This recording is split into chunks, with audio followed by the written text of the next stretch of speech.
Hey guys, good afternoon. Jason here with Phastek.com, and I'm in Waco, Texas with David Vassar, the owner of Nitrous Outlet. And today we're going to talk about Nitrous. A lot of questions people have about Nitrous. We're going to cover today with Dave. We're going to talk about some of the products that he has and some what it will do for you and your vehicles. Dave has been a great supporter of Phastek.com. We've done a lot of stuff with Dave here. He gave us, we did a Nitrous kit on our white car, which y'all seen that. But today we have a lot of questions we're going to ask for Dave. So first question we're going to answer for you guys is, Dave, what is Nitrous and what does it do? Nitrous is 2 parts oxygen, 1 part nitrogen. It's there to help burn more fuel to make more power. So as the molecule breaks down in the combustion chamber, the nitrogen is going to act as a coolant, and the oxygen is going to help burn more fuel. So, one of the misconceptions about nitrous is it's dangerous. I'm a logged in guy, so if y'all have any comments or questions, let's answer them for you today, so that way we can make you feel more comfortable about what nitrous is. So I'm going to go ahead and turn my volume down here. Why is everybody afraid of nitrous? I don't think everybody's afraid of nitrous, but I think that there's definitely a customer base or people that are misinformed on it. I agree. Nitrous is like any power adder. If it's done wrong, it's going to cost you a motor. I think nitrous attracts some of the guys that don't want to do it properly, and they want to take the less expensive way out. If you look at like a boosted application, you already know going into it that it's going to be a significant expense. Yeah. With nitrous, you can piece it together, and so you could actually buy just the main kit, for depending on what you buy, but you could buy like an X series system for $500. Yeah. And so these guys see that and they think, wow, $500, I can make 150, 200 horsepower like that. And they will go about doing that without the safety items and the accessories. And a lot of times they don't even change the spark plugs, or they don't pay for it to be tuned. So it attracts some of the inexperienced and uneducated customer base. And I agree. I agree with you 100% on that. And that's, I've run nitrous for years. And one of the things, I'm a firm believer in not spraying on a button. Right. That's, with me, it's like, if we don't have a safety thing like an RPM switch, which would be your WindMax, that's a great product. And if a lot of people go ahead, why don't you tell them about the WindMax? Tell them what it does, and tell them why they need the WindMax. Okay. For one, all your late model EFI cars no longer are cable driven. They're electronic driven at the throttle body.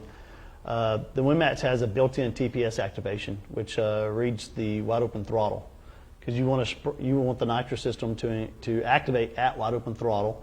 And it has a RPM activation and deactivation switch, so that you can set it to start spraying at a certain RPM and to shut off at a certain RPM. So for one, if the car was to bog or lag, it makes sure, so let's say we set it to activate at 3,000 RPMs, make sure we have enough cylinder speed built up. Correct. So now the system activates. Well, you have a rev limiter on the car. And so rev limiter most time cuts fuel supply. So what we'll do is we'll take and set it to shut off 300 RPMs before rev limiter. So normally your shift point is set 300-400 RPMs before rev limiter. So let's just make sure the nitrous system is off if it tags rev limiter. So if you miss a shift or trendy slips or rear end brakes, it just takes away, it's cheap insurance. It takes away that. A lot of people think, well, I'm never going to make a mistake. Well, sometimes mechanical, something may break. And I'm going to tell you that I've been in cars where I thought, I'm not going to make a mistake. Right. And it happens, so it's just cheap insurance. It is. It really is. And the other thing, too, is like, as you get farther into nitrous, though, it's, those are things you look at. I guess one of the main questions is, do I need a tune? Right. And, what system do I go with? So, like, you take your normal guy that's just, street driver, basic street car for the most part. I think a lot of misconceptions that people get is, do I need to have a tune? Sometimes you can get away. And I'm throwing this out there, okay? And don't take me on this completely, but there's a lot of cars that I've put nitrous on and I've just done a one-step colder plug, and I run a 100 shot on it, and I've had zero issues. Now, at the same time, though, I don't abuse the car. I don't hot lap it and I don't run it to death and then try to spray it. But that's another misconception that people think that if you have to have a nitrous kit, at what level do you feel like they really need to start doing a tune? That's a trick question. Think about the cars that have came from the factory that you hooked up to that had knock retard from the factory. Yeah. So what happens whenever you get one of those cars and somebody on the internet told you, you don't need a tune, right? And you don't have the software to look and see. Yeah. So taking it to someone to tune. Not only that, if you don't have a wideband or anything on the car, the jetting that comes with the system is nothing more but a suggested start point. Right. And it's important that you verify the air fuel and that you've put a non-projected tip, coater plug in it. And some of these cars are very conservative on the tune from the factory. Yeah. But then you might get one that has knock retard and you had that same mindset and it's going to cost you a motor. Yeah. I'm a fan of nitrous. Another question we've had from our some of our viewers when we asked about where we put this out there is, how long does a bottle last? There's actually a formula we work off of. Is there? Okay. For one, I guess it depends on how much you like to purge. Yeah, so you can purge a whole bottle real quick. You're going to use 1 pound per every 10 seconds per 100 horsepower. That's the formula we work off of to figure out what the use is going to be. Gotcha. Obviously, the more nitrous you're spraying, the less it's going to work. Now, guys that are fairly new to nitrous, they think, well, I still got 3 pounds left in the bottle. And they don't understand why the performance goes away. Well, you'll have that head pressure on the gauge, but as soon as the solenoid opens, there's no volume there to support it. Right. So you're not going to be able to use, if you had a 10-pound bottle, you're not going to be able to use all 10 pounds. By the time you get halfway to 3/4 of the way down, it's time to fill it. Yeah. The third question we got is, what other mods do I need before adding nitrous? To be honest with you, it's a lot of things that people overlook are going to be fuel demand. Yeah. And that's with any performance mod. They go at it to make more horsepower. Well, you got to have fuel to support it. But these cars straight from the factory, depending on the platform, it's pretty common, like on a late model GM application, spray 150 shot on it. You're going to need to, most of the time, remove some timing, put a coater plug in it. Yeah. And that's about the extent of it. And then you're going to get into some cars where it needs fuel. Right. And so as far as engine component work, depending on how much nitrous you're trying to put at it, but it's really common. Even back like in the 90s with the V6 Camaro, we're spraying that thing with 100 shot. Yeah. We told everybody don't spray more than 75.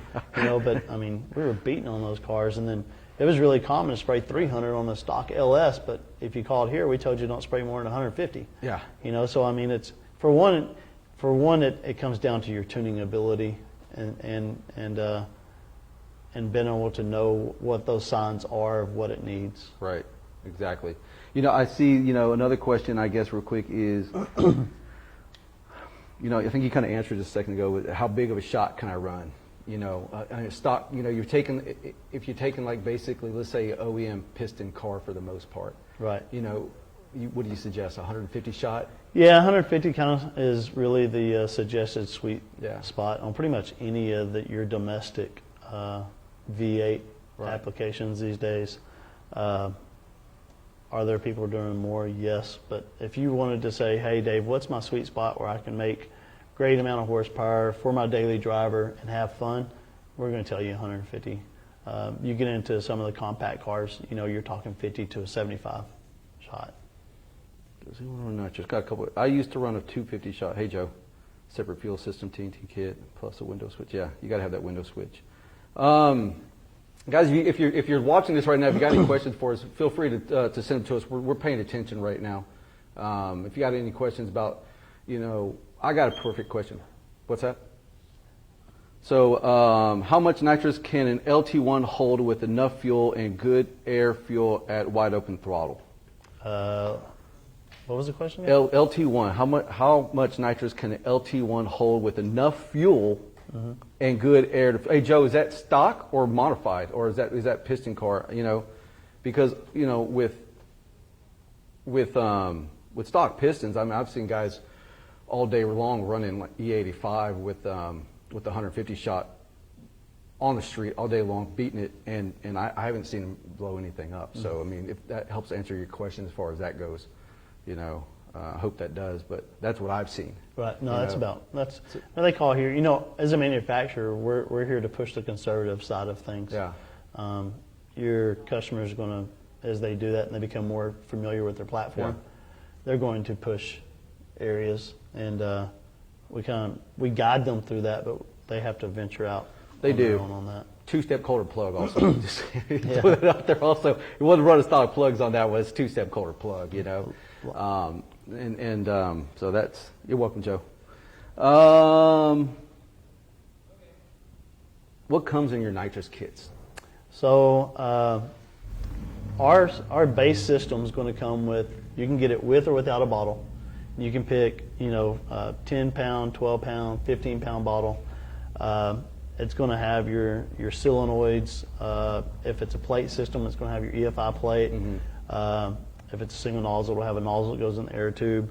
It's going to have everything as far as the mechanical components for your basic system. Right. And then you're going to pair it up with, do you want a progress controller or do you want a window switch? Yep. What style bottle heater do you want? Your purge. So it's kind of like building to fit your needs. Yeah. And you know, one guy may want a billet bottle bracket, while the next guy just wanted the standard clamps. So do I need a dedicated fuel system? All those things kind of build as you go, but it's going to start with your basic system. Gotcha. All right, man. So we covered the questions that some of the viewers asked beforehand, just kind of cover some of that stuff for you guys. So now let's talk about the kits that you offer for, like, obviously we do Camaro, so the Camaro specific kits, you know, as far as like, you know, the 6th gen or the 5th gen kits, you know, those are pretty well engineered kits. You know, you got the little plate system for the most part. You got the -6 lines that come with it. You got 10-pound, 15-pound bottle. I mean, which one do you recommend when it comes to something like that, though? That's a big question too. That's a big question too. Is like what bottle do you choose? 10-pound, 15-pound bottle? Is it all just on space, or is it? You know, go ahead. It's going to have a lot to do with space. The most common bottle that we sell is a 10-pound bottle. If you have the space and you're running around, you're not in a defined area, let's say it's your street cruiser, a lot of guys will do a 15, so it'll last longer. The system component wise, you know, back in the day, EFI single nozzle was kind of all that was available to the market. Yeah. And I want to say it was 2004, 2003, we introduced the EFI plates to the market, which this is a good example here on a LT4. It comes with a plate that bolts between the throttle bodies, and instead of having a single discharge, you have 6 nitrous.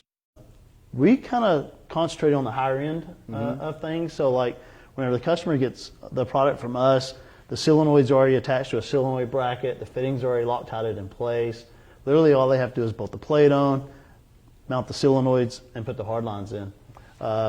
We hardly ever sell a single nozzle anymore.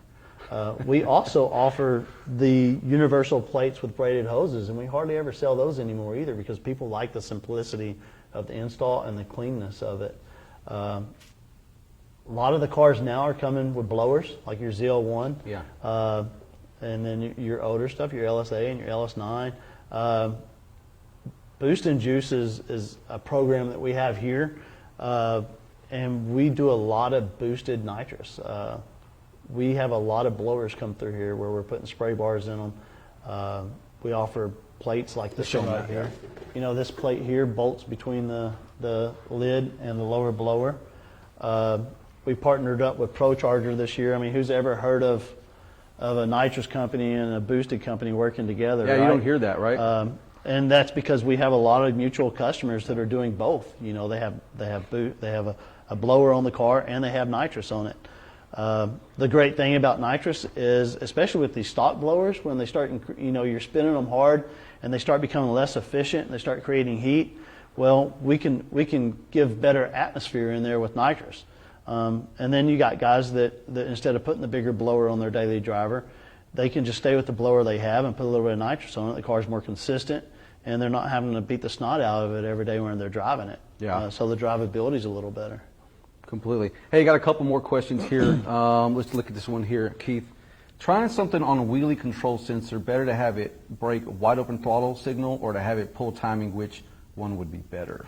On our shop car, we have a drag radial car, and a lot of our customers' cars, we're using the wheelie sensor. It's laser ride height, and it's just measuring, what he's talking about is measuring the distance from the ground.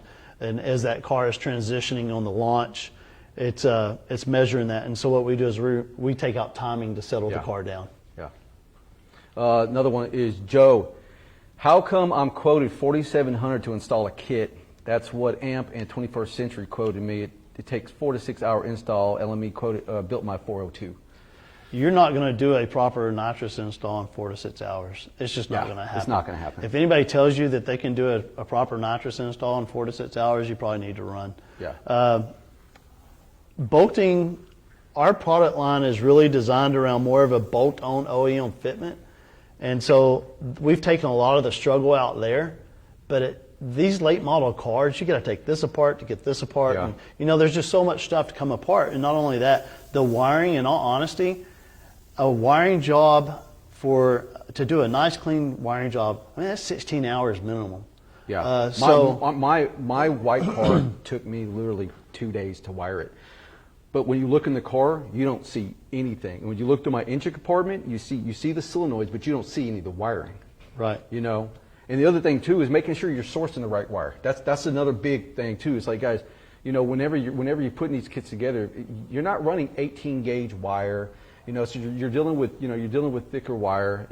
So some of that takes up a lot of space. And if you're going to run it right, if the shop is a quality shop like 21st Century AMP, most likely they're going to loom it. Yeah, they're going to do it. I've seen a lot of these guys wiring installs, and the guys that charge more do less wiring nitrous installs, and they probably don't want to do it anyways, to be honest with you, right? Because it is so time consuming. But they're going to charge for their time because they could be working on something else to make money and pay the bills, then selling themselves short on the wiring. Wiring is the most important part of the nitrous install because you can have a great quality product, but if the wiring's not right, it's not going to work right. That's correct. And so that brings us to the wiring harness that we have over here. We offer plug-and-play harnesses for a lot of these cars, which come with do-it-style connectors, and it's got the correct gauge wire. It's a drop-in plug-and-play setup, and that's great for the guy that wants to do it himself or he doesn't have a shop close. And then some shops actually buy these harnesses just so that they can get the install done quicker. So they'll get the upsell selling the harness, and then they don't have to charge so many man hours of having their guy on it because, in order to have a quality technician out there working on it, you're going to have to pay a quality paycheck. And That's so true. you have to pass that expense on to your customer. And what a lot of people don't realize with wiring is a lot of technicians are really great at working on something, but wiring's not their cup of tea. Right. So everybody's kind of got their own way of doing it. Well, exactly. Like, if you're putting a switch panel in, if you don't have a wiring harness and you have to put the switch panel in, well then you got to run, if you're going to run through the dash, you're going to run through the firewall, or you're going to have to pull some panels apart to move it and put it in place. And then the thing is, if you put wiring, if you're putting wiring behind it, you got to put everything back together. So the install on Nitrous can be a little bit more expensive, depending on who's doing it, obviously. Now, obviously, with something like this here, this knocks down a full day. Yeah, exactly. That's how I look at it. He It's said not done on a 46 full hours, day. and I'm thinking, you're still looking at 8 hours on the install just because you have to tear the car apart. And these late model cars, you don't want somebody out there breaking the tabs on the back of the body panels and stuff. You want somebody that knows what they're doing. Yeah. It's going to take their time taking it apart and putting it back together. Exactly. The other thing, plumbing on the systems, they're probably the easier part of the install. Oh yeah, I mean, like bolting the bottle brackets in, and I mean, we've already taken all the guesswork away on that. You have. I mean, and a perfect example is this like this plate kit here. I mean, you basically give everybody everything they need. You're going to give them the hoses. You're going to give them the plate. Everything. The plumbing side, when we did on our 16 Camaro, Hours. We knocked it out in hours. Like I said, where it came into play was definitely the wiring, and obviously, you know, we wired the kit ourselves, so you have to make sure you're using the correct, you know, the correct size wire, and plus we weren't using butt connectors either. Right. We're soldering the stuff together, you know, so the installs is a little bit more tedious. You know, one thing it does save, if you think about whenever I was younger, you would order something, right, and you got it, and it never fit. Yeah. But even with the Nitrous system, some of the first Nitrous systems I did, it was up to you to decide where you were going to mount the solenoids and stuff, right? Yeah. Well, the difference is we bring the cars in, we already have all that figured out, so you got your only Saturday off of the month, right? And you get it and you're like, well, crap, this hose is too short. And this is the only place I can run. So now you had to order fittings and hoses, you got all these extra expenses, and you just ruined your weekend because you can't finish it. That little, you ain't got no little brackets laying around here. You know what I'm talking about? The little solenoid brackets? Yeah, the universals. No, they're not in this area, but yeah. If you couldn't get that to work, you're making your own bracket. Exactly. You know? Those And that could take you all day. Exactly. You know? So I remember those days. Those were definitely a pain in the butt, you know? I'm glad those days are over with. So we don't really have any more questions, man, for the most part. Let me see if I got anything else on my list over here. We already covered, you know, what Nitrous is, what Nitrous does. You talked about the blower stuff. You talked about how, you know, you guys with the LSAs, you know, if you don't want to go step up to a Whipple or something bigger like that, bigger supercharger, you know, this is something you can go with, you know, especially if you're taking your car to the track. There's a lot of guys out there with the LSAs that are running these cars at the track. They're not up in the boost as much and creating all that heat because they're spraying it on top, you know, spraying on what boost level that they have, and they're running great times and good numbers. You know? It'll actually increase the boost because of the better air too. Exactly. So. You know, so man, that's really about it for the most part, guys. I want to thank you for hanging out with us today, Dave. Thank you so much for letting us come out. Love showing you all around. Yeah, we're gonna be doing, guys. Just so you know, we bought that 2010 Camaro. We're revamping that thing, and we bought it. It's got like 71,000 miles on it. So what we're doing on that car is we're going to put a Nitrous outlet kit on there. So be paying, you know, be watching some of our videos coming out. We're kind of show you how to do the install. That way you know where to plug in, what to do, how to plumb the system, where to run the lines. So that's some videos that we'll probably have coming out within the next several months. So, you know, pay attention to our YouTube channel for that. We'll also let Dave know about that. And I want to thank you guys for hanging out with us today.